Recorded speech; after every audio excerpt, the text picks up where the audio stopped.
انا كده البصل معايا ما شاء الله، يعني ايه، انا يعني كانه بحرقه، يعني مش بحمره.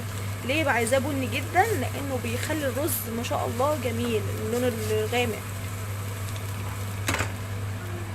انا عندي الميه، انا سخنت الميه،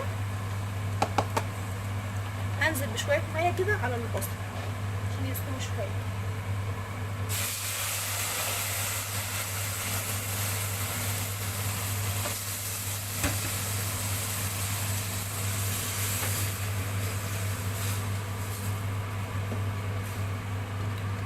سيبه شويه كده، وبعدين هنزل بالرز.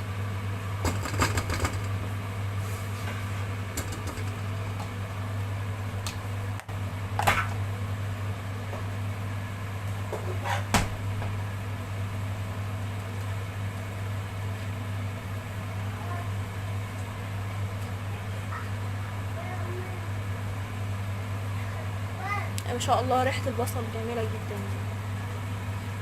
الرز الصياديه ده من اكلات جميله مع السمك، يعني طعمه جميل مع السمك.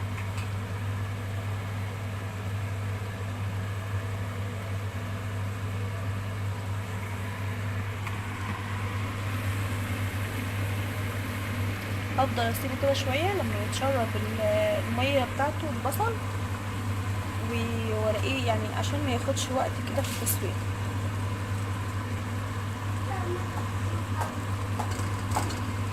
هو انا لو انا كنت صفرت البصل بس، مش هيديلي نفس لون الرز الصياديه اللي انا عايزاه، اللون الغامق.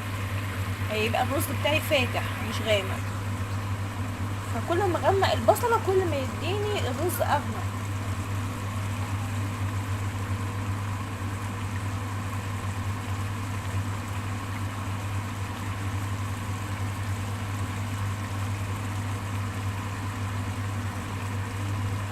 شويه كده لحد ما نحط بقى الرز.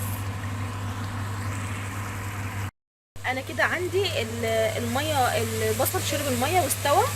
هنزل بقى بالرز اللي انا غسلاه.